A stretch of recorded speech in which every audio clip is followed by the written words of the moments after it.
pala. May gulaman. Makatikman yung gulaman. Ay, grabe. Yung mga prutas, jello. What? Fine. May mga dressing. Kuha ka ng toast. There's a toast. Pick. Pandesal. Kain. Diyos ko, may itim.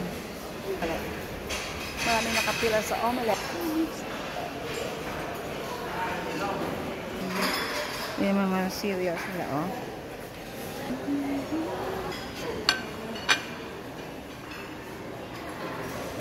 Ano ito? Oh, may siroy. Ang banana. Yan ang ating kakainin. More banana. At may pancake pa, oh. Pancake pa siya.